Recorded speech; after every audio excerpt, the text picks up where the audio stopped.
Merci mingi ndeko mwasi, ndeko mobali, pona attention oyo oko accordé na message ya mkola lelo. Un message très important qui parle de la prostitution. Lelo nalingi tolobela prostitution. But ya message oyo ezali pona ko trouver ensemble ba moyen ya ko déjouer ba stratégie oyo diable a mettre en place pour détruire ba foyer ebele, pour détruire ba famille ebele. Biso nyonso toyebi que le mariage ezali la seule institution na kati ya mokili oyo oyo nzambe ye moko a établir. Voilà pourquoi ce kotangi makomi esantu Bible ezoba ke nzambe azali très jaloux par rapport ya mariage. Nzambe alingaka divorce te. Mais quand Dieu établit quelque chose de bien pour ses enfants, le diable vient aussi pour détruire ce que Dieu a établi. Jésus-Christ nous a dit dans Jean chapitre 10 que le voleur, qui est l'image du diable dans les contextes, ne vient que pour voler, ne vient que pour détruire et pour tuer. Et aujourd'hui, nous comprenons que le diable est dans le business ya ko détruire pe ko boma mabala ebele. Ndeko mwasi pe ndeko mobali. Libala oyo ezali ko memela biso mabota, ezali cellule de base, c'est-à-dire la famille, ezali cellule de base oyo ezali ko constituer une nation. En d'autres termes, une nation n'est que l'ensemble de plusieurs familles. Donc, ce qui famille ezali na instabilité, to ba famille et comme ko connaître ba instabilité, ce qui va famille comme détruite. Donc, conséquemment, la société sera aussi instable et société aussi ekozala détruite. Et aujourd'hui, nous voyons que notre société a de sérieux problèmes. Et l'une des causes ezali ba difficulté oyo tozali ko connaître na mabota na biso, na ba mariage na biso. Voilà pourquoi ezali important tolobe na makambo oyo. Et lelo message ekozala beaucoup plus tourné vers les dangers oyo mibali ebele bazali ko courir par rapport ya ba piège oyo ba femmes prostituées bazali ko tendre bango.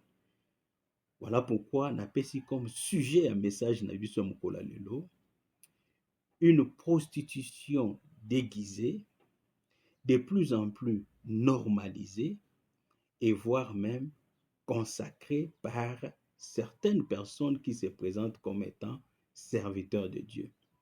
Bondumba oyo ezali ya kobombama, de plus en plus ekomi normal et pas bato ebele, pe ba mingi oyo bazali komi présenter lokola basali ya nzambe, bazali kopambola yango, bazali ko consacrer yango. Ndeko mwasi pe mobali, na batemps oyo eleka, soki tozolobela basi ya bandumba to ba prostituée, on pouvait avoir na idée ba endroit où ezalaki spécifique où ces femmes pouvaient aller tendre leurs pièges et pas ya bamibali pour faire leur business. Ou encore, il y avait des endroits comme des boîtes de nuit et d'autres endroits que certains parmi nous peuvent bien connaître. Mais aujourd'hui, ce n'est plus le cas. Pour nous retrouver bah, prostituées, on n'a pas seulement besoin d'aller dans des endroits spécifiques ou encore dans des boîtes de nuit. Aujourd'hui, bah, prostituées, bazali na misala esika tosalaka, bazali na ba wenze esika tosalaka ba business na biso, bazali na ba avenue esika tofandaka. Et cela ekomi ko constituer un danger permanent mingi pona ba mibali oyo nzamba pamboli bango, babali basi na bango, babandi kotonga mabota na bango et bazali kotomber na ba piège ya ba prostituée oyo bazali déguisé.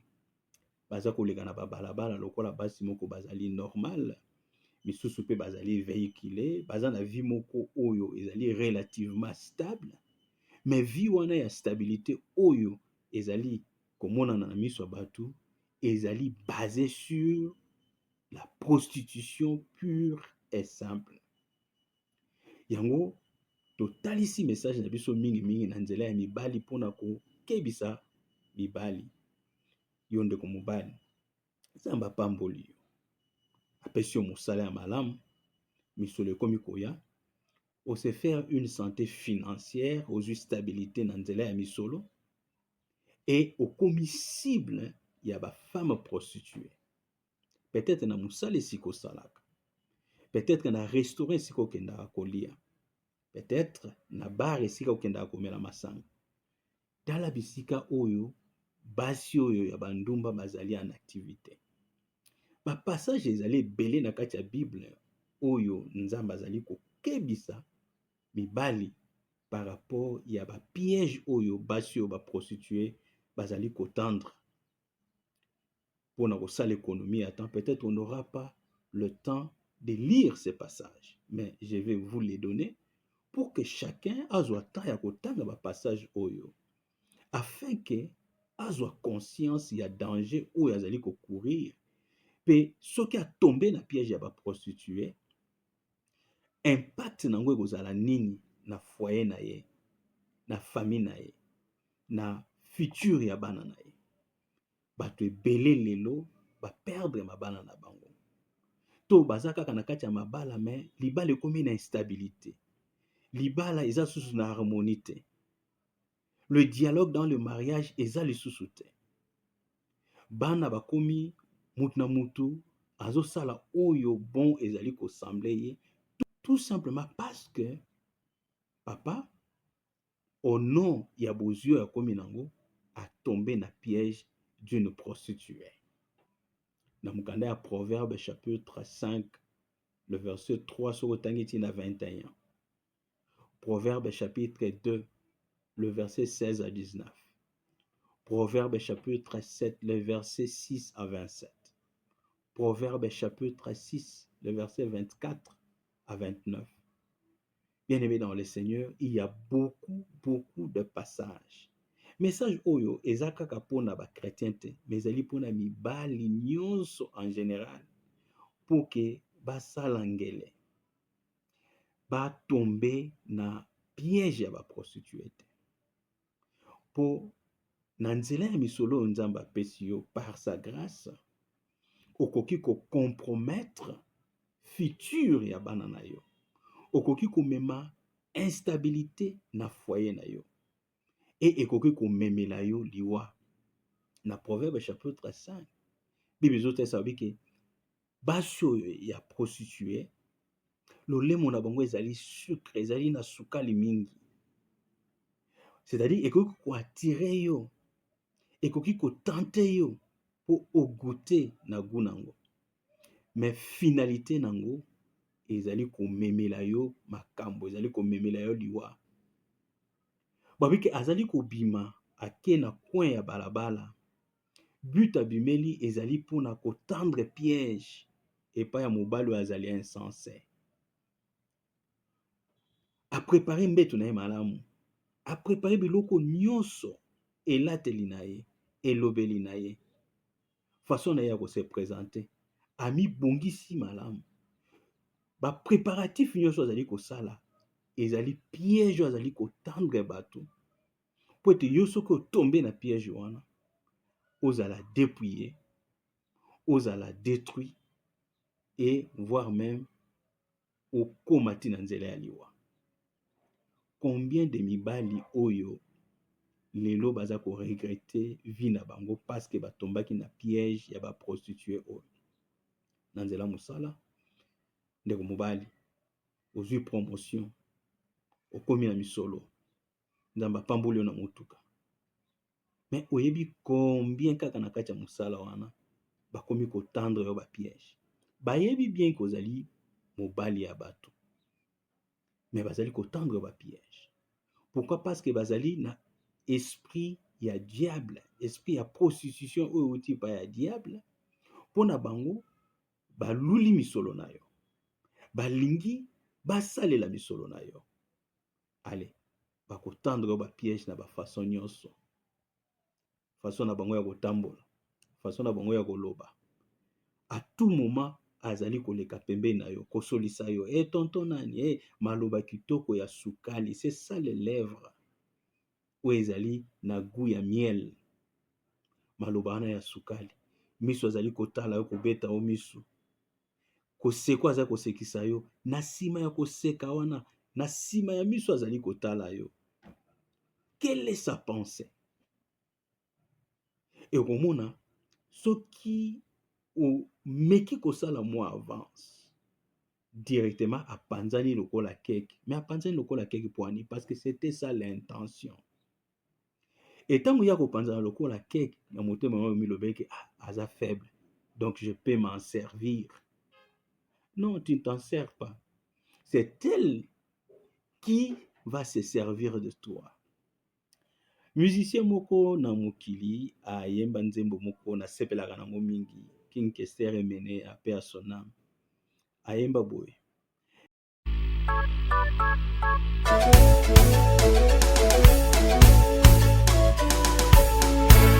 Na reconnaître faute nanga, azongi epa na yo, bolingo nanga ya kala, tobandaki nga na yo na mpasi, satana kosinga, nalandi mwasi wana, aye kokutanga na mbongo nanga, asakani na mbongo nanga, koyokelanga mawa te, kokosa kosanga, nasilisaki bambongo ebele epa na ye, nzoka nde azalaki kolinga ngai te, kaka mbongo nanga.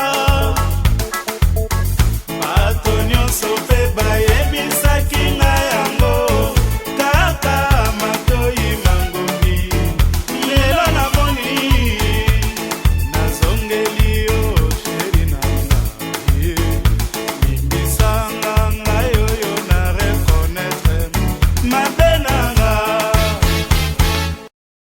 Bike na reconnaître faute nanga, nazonge epa na yo bolingo na ngai ya kala.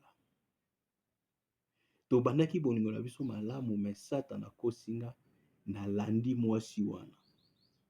Aye kokutanga na mbongo na nga, asakani na mbongo na nga koyokela nga mawa te, kokosa kosa ngai ntango nyonso.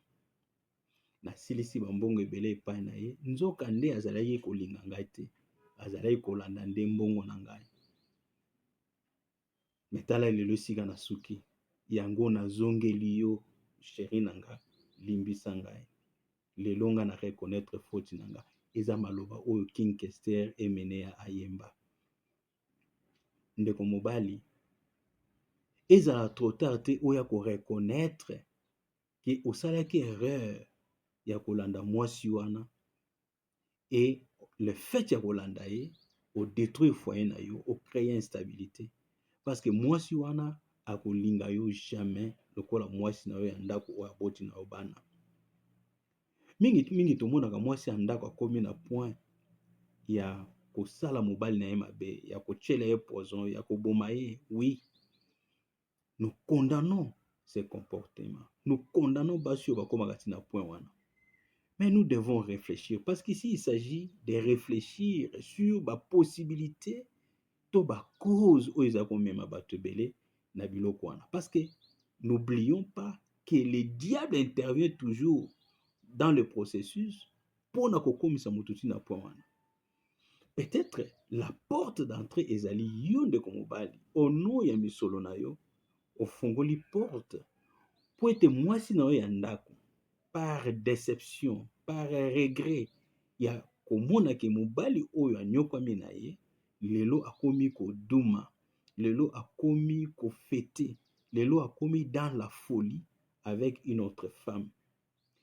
Na kati ya regret wana, na kati ya souci wana, makanisi ekomi kozunguluka ye na kati ya motu. Et soki makanisi ekomi ebele, efongoli porte pour que diable aya a enfoncé ye avec des idées négatives au point ya kobanda mena koluka ndenge nini carrément asilana na yo. Mais qui aurait ouvert cette porte? si ce n'est pas toi, mon frère, et au nom ya mbongo na yo. Lelo basi oyo tozoloba baprostitue ndenge tolobi baza na bamisala esika tosalaka. Attendre yo piège. Otombe na piège. Okomi kobima na ye. Mais tant okomi kobima na ye, na monoko na bino vous parlez de quoi? Vous parlez de l'amour. Mais est-ce qu'il s'agit de l'amour? Non, il ne s'agit pas de l'amour. Il s'agit des intérêts. Il y a moi si oazali prostitué, bien habillé, bien véhiculé, attendre yo piège.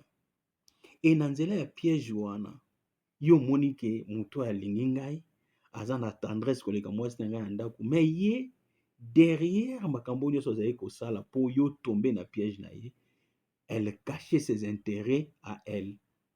Et parce que maintenant otombe maintenant na kati ya piège na ye, maintenant akomi ko se servir na yo. Voyez, yo azali kokanisa ke aza faible, nakoki komi servir na ye, nakoki kobima na ye. Or ye pe na makanisi na ye ayebi ke non, nga na mitiki parce que naza na posa ya misolo na ye. Moni, yo kanisi ke yo lekeli ye na mayele. Or ye mayele na ye eza likolo na yo. Or mayele na ye wana euti nde pa diable. Parce que ye, diable aza ko utiliser comme prostituée, déguisée.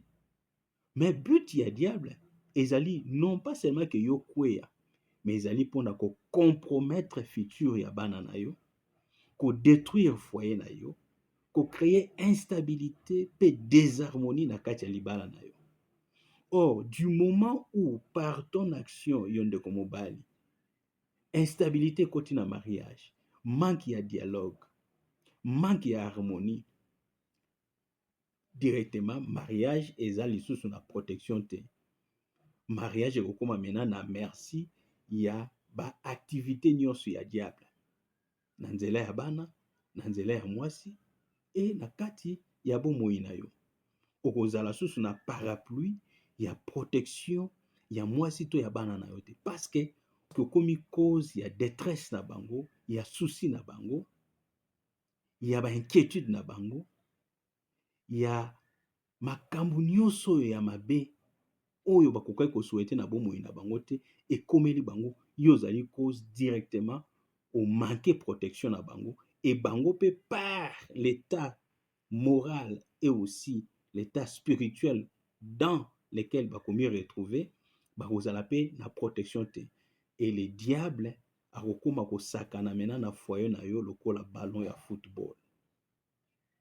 Et ce qui est curieux, pourquoi na sujet na biso tozolobela ke prostitution ezali déguisée, normalisée, et aussi consacrée par certaines personnes qui se présentent comme serviteurs de Dieu. Normalisé, pourquoi? Parce que les autres comme komona ngo, moi si ayebi ke yoza mobali ya bato, mais pas baninga na ya présentaka lokwa nini, a présentaka pe lokwa mobali na ye. Et la société commence à accepter ça, c'est normal. Tonton Jacques abimara na Mireille te. Mais Mireille azala mwasi te, Mireille mwasi ne babimara pe na ye. Ate biso toyebi ke mwasi ne Mado. Oui, Mado aza mwasi ne ya libala. Mais Mireille pe babimara na ye. Soko aza nini te azala pe kuna pa Mireille. Voyez, la société comme une normale. Eza ko scandaliser sous batu te.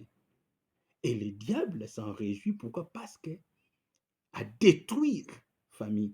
Famille où ils allaient cellule de base, il y a nation. Instabilité, comme j'avais dit, et cause na ba répercussion na la société. Parce que du moment où vie à bana est commis compromise d'une manière ou d'une autre, bana où va connaître instabilité na vie na bango, peut-être la classe na bango est commis affecté, processus na bango normal, il y a croissance est commis affecté. Nde bana wana bako constituer la société des demain, et une société qui est constituée na bateau bazali déstabilisée moralement, c'est une société, en tout cas sans doute, qui sera aussi instable. Voilà l'œuvre ya diable yango ozo mona esengeli to telemela biloko ezali normalité. Ndeko mwasi tia mabolongo na se, bongisa ezaleli na yo, prie le Seigneur, le moment venu le Seigneur va te donner aussi ton homme, mobali oyo yo. Botika biloko ya ko déranger mabala ya bato. na ntango oderange libala ya moninga na yo, moninga akomi na pasi, akomi na basusi ekoki komemele mpe maladi, mais eza bénédiction mpo na yo te. Ozomona ke yo ozodefinir bénédiction comme étant mbongo oyo ozozwa pa mobali oyo ya bato, mutuka oyo asombeli yo, ndako asombeli yo. Mais tu ne regardes que ta vie. Mais est-ce que opense maintenant na vie ya bana oyo oza kobota?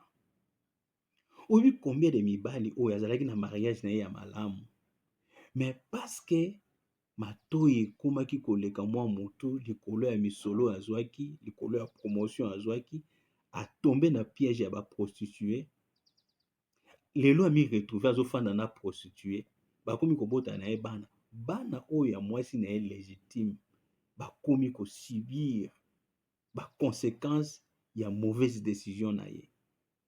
Vous voyez dans quel état boza komettre bavie ya bato. Et bana oyo bango nyonso bazowuta na makila moko, mais quand ils vont grandir, il sera très difficile que amour ya solo ezala.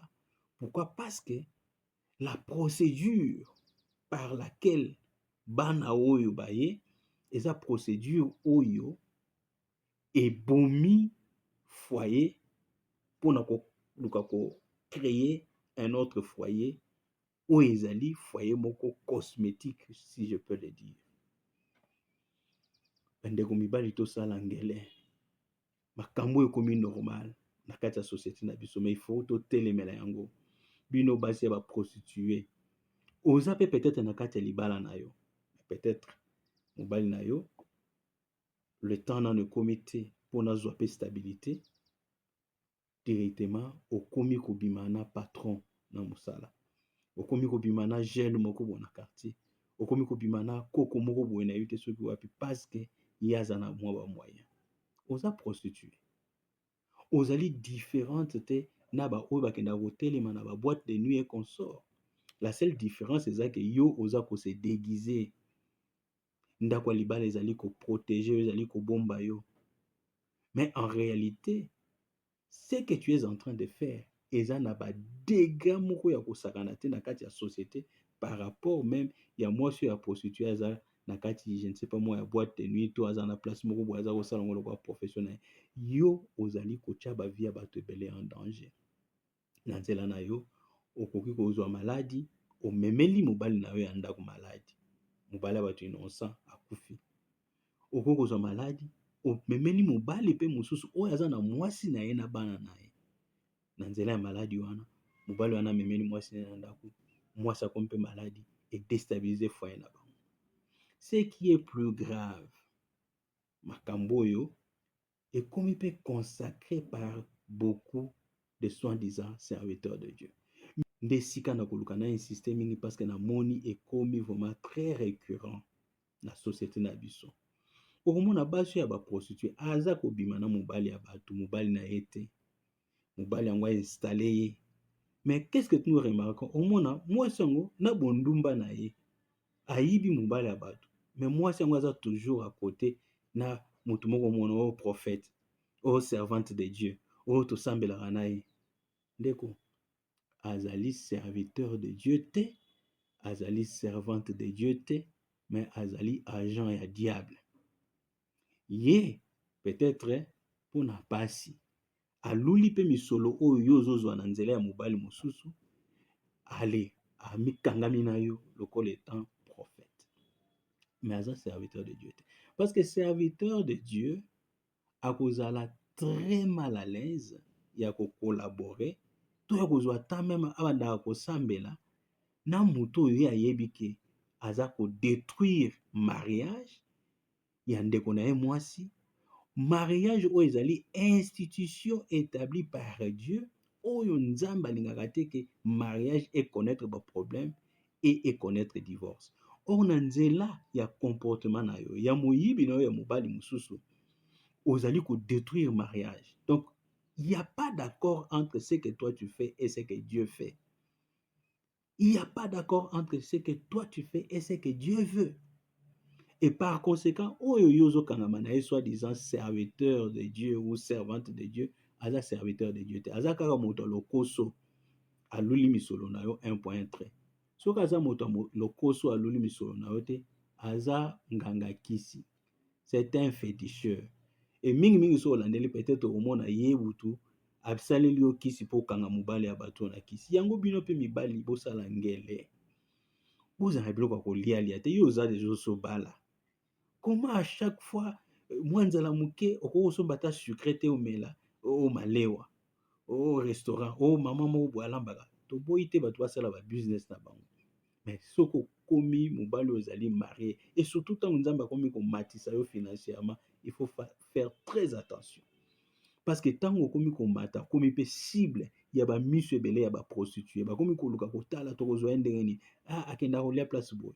Yo koyeba te motu mwasi oyo aza prostitue aluli misolo na ono mosika afandeli yo coussin, aza même capable akende kokopeye na bato ya restaurant wana. Soki eza ye moko mokolo restaurant te, mais moto aza capable aluki misolo atie yango ange mwa eloko moko boye batiela yango na biloko oliaka, omona pa lobi okomi na folie, olangwe mwasi yo, mais olangwe ye ndenge nini? Biloko oliaki. Botika biloko ya bilialia. Mobali oyo obala il faut se discipliner. Okozala moto ya bilialia esika nyonso te, okozala moto ondimaka invitation ya bato esika nyonso te. Oh non, fête ya anniversaire wana, mais moto azobengo na fête ya anniversaire wana, yo yebi intention nini ainvite yo na fête wana. Il faut se poser des fois certaines questions, toujours parce qu'on vit de façon prudente pour se protéger et protéger son foyer. Ozomona bao bakomi komibenga baserviteur de Dieu baza na nsima ya babasi oyo baprostitue bakomi ebele, bango baza mpe koluka misolo, baza baserviteur ya Nzambe te. Et okomona stratégie moko bakoma nango, parce que yo ndeko mobali otomba na piège ya mwasi oyo prostitue, bokomi kovivre na ye, batan na yo ya repos komi kopréféré kokende kolala pendant la journée epai ya prostitue oyo. Mais na nzela ya mabolingo na bino, soi-disant bolingo na bino oyo eza meme bolingo te, ale obandi kobeta masolo ya ndako na yo, bandi kobeta masolo ya libota na yo, mais prostitue oyo ndoki oyo agent ya diable oyo aza koyoka. Oyebi bakoma kosala ndenge nini? Ntango ayoki bainformation oyo opesi ye, akozwa yango ale abwakeli yango soi-disant serviteur de Dieu na ye wana oyo aconsacra prostitution na ye. Ale soi-disant serviteur na ye wana akepe akotisi yango na kati ya balaboratoire, alambi yango ale lobi ale abeti yango lokola prophétie, abeti eloko moko boye na libota na yo, abeti eloko moko boye na famille na yo. Donc yo oyoka yango, moto oyo ayebi yango ndeni. Or ozoyeba te masolo oyo obetelaki ndoki oyo ya prostitue oyo nde masolo yaki abeteli soi-disant serviteur de Dieu na ye, oh prophète na ngai encadre nga spirituellement. Encadrer spirituellement, la spiritualité marche avec la parole de Dieu. Et la parole de Dieu condamne ce que cet agent de diable est en train de faire. Et mutu azoya aza à l'aise avec makambo mwasi azosala, ayibi yo abotoli yo na maboko ya mwasi mosusu oyo yo bala na misolo. Makambo azosala ekoki kozala na corps na Nzambe te. Donc mutu wana aza serviteur ya Nzambe te. C'est un agent aussi du diable. Aza mutu aza na nzala azoluka misolo. Et maintenant diable akomi mpe koutiliser mpona babanda komanipuler esprit na yo. Ozomona omona lobi ochanger attitude par rapport à mwasi na yo ya ndako, ochanger attitude par rapport à bandeko na yo. Mais manipulation ezokota pa ba soi-disant prophétie. Prophétie ya nani? Ya moto akangami na prostituée oyo ayibi yo na maboko ya mutu mosusu. Bino ba soi-disant serviteur to servante ya Nzambe oyo boza toujours avec basi oyo bazobima na mibali ya bato. Nous vous mettons en garde. Le Seigneur va vous juger sévèrement et vous serez punis. C'est vous bozozwa misolo. Mais misolongo tellement bozozongo na nzela ya souffrance pe destruction ya mabota misusu. Et bomema lipamboli te pa bana na bino boza kobota. Bandeko bozomona ba biloko nyonso ke ezokopesa chance te ke tozala na ba société moko stable. Aujourd'hui nous avons des sociétés ya ba fous. Ya bato ba raisonnement eza bien te parce que ba facteur to ba cause eza ebele. Et l'une des causes aujourd'hui eza makambo tozoloba. Les femmes prostituées déguisées et leur prostitution sont comme de plus en plus normales dans la société et ça peut choquer personne comme une normale. ndenge bamusicien biso bayemba ebana basi biso bakoma kobwaka ke mobali ya moto azalaka te. Mais mpona mwasi akóma na point alobaki mobali ya moto azalaka te, mais ça ne peut que venir du diable. Aza vraiment na problème ya badémon. Hein? Dieu qui nous a créé oyo apesi biso pema asali ke mutu na nzela ya mariage akóma na mwasi na ye mpe mwasi azala na mobali na ye, yo oyo kolobaki mobali ya moto aza te, alors ke mutu acréé biso ye asali ke mwasi azala na mobali na ye, mobali mpe azala na mwasi na ye. Mais idée oyo ezomema oyo oloba makambo boye bandeko bozango kaka lokola teke biloko ya baide ya batéâtre te. Il y a toute une puissance démoniaque na nsima genre ya badéclaration ya boye. Mibali, nzambe apamboli yo, misolo na yo ekoma source to cause ya liwa na yo te.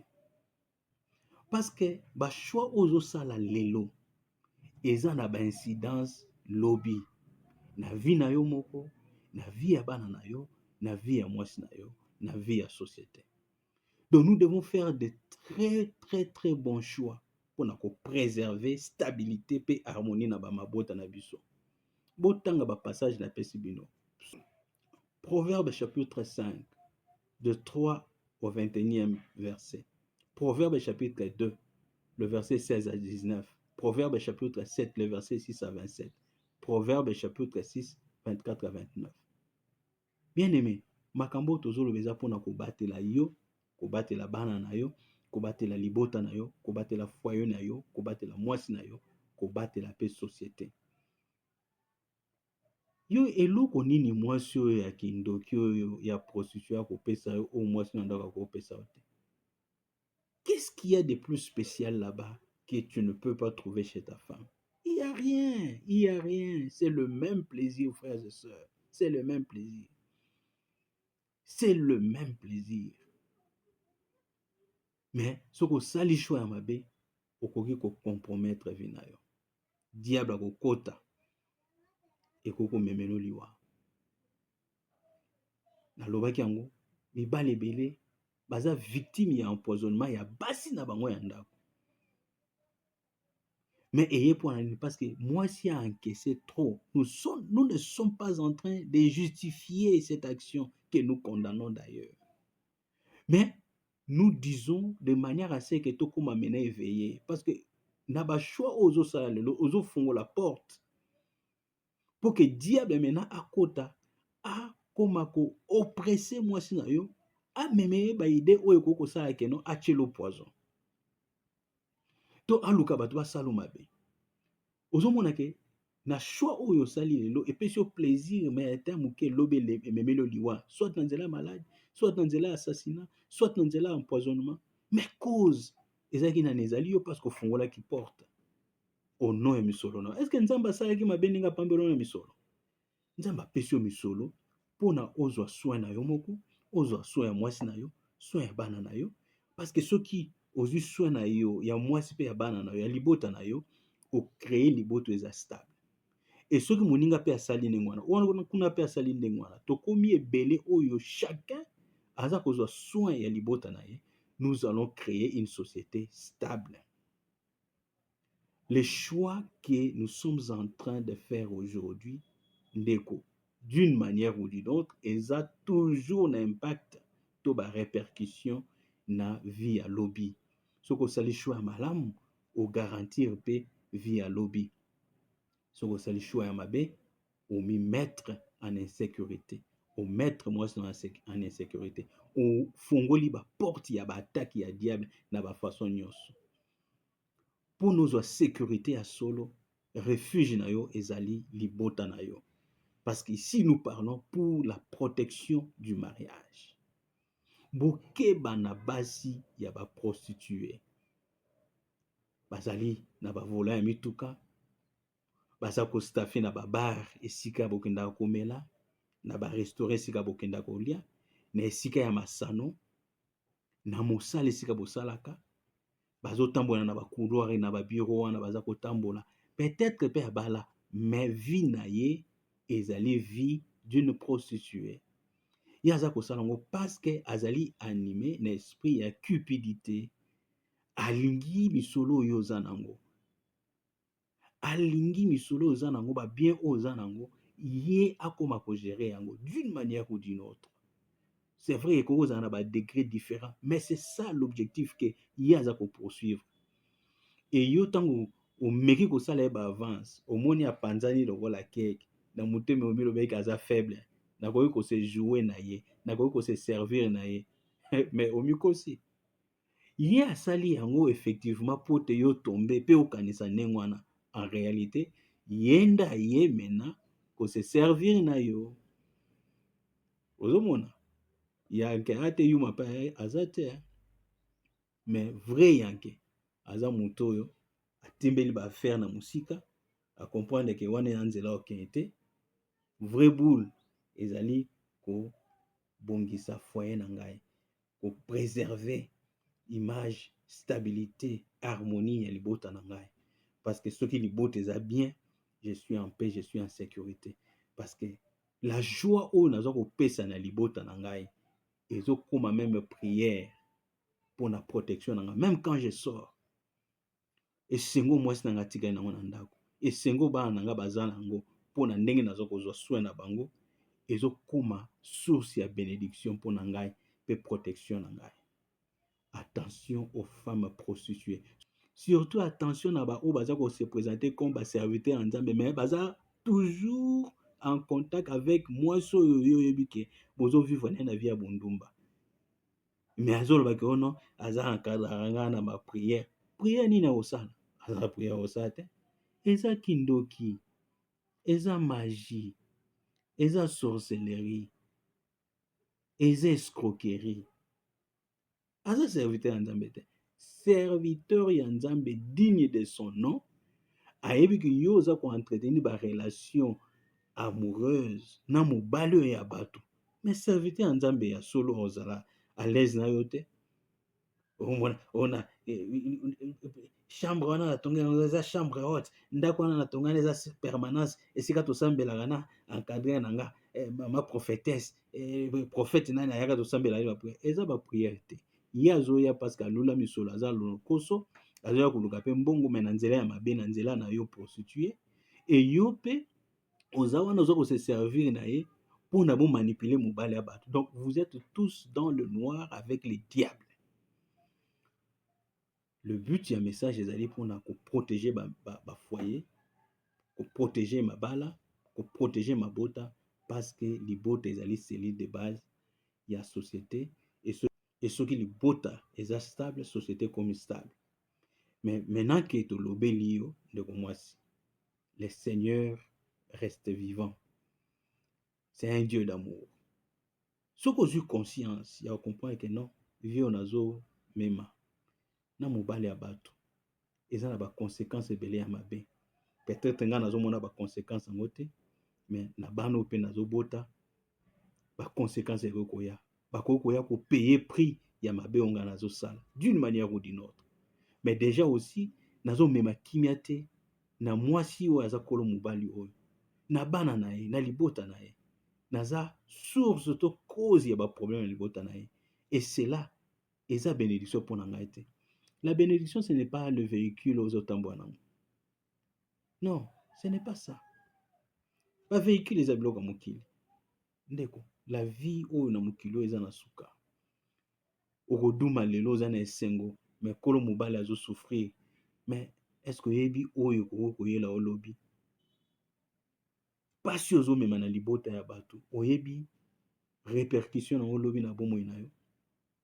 Alors, soki ozwi conscience, ozongeli Yesu Christ. Yesu Christ est capable. Il a pardonner yo, mais aussi il a restaurer yo. Il est aussi capable de t'honorer avec un mariage. Mingi ngolo bezali, mais tant ezali ko presse biso. Totei pona kosunga mingi mibali bazwa conscience. Na kombo misolo na yo efungolela yo nzela ya lilita te. Efungolela yo nzela ya kufa te. Ebele avant l'heure bafungola malita na bango moko, lelo tokomi kolobela bango dans le passé. C'est peut-être parce que sagesse ezalaki te. bazwi mokili batia yango likolo ya mutu elelo mokili etikali bango baza susu te. Prenons conscience, marchons dans la crainte de Dieu, travaillons de manière à rendre nos foyers de plus en plus stables. Contentons-nous de ce que nous avons, vivons dans la moralité sexuelle. La continence. Le sexe, c'est juste un plaisir, mais ça a des conséquences quand il est fait en dehors d'un cadre légitime que Dieu a établi, que nous appelons le mariage. Que le Seigneur vous bénisse. Shalom.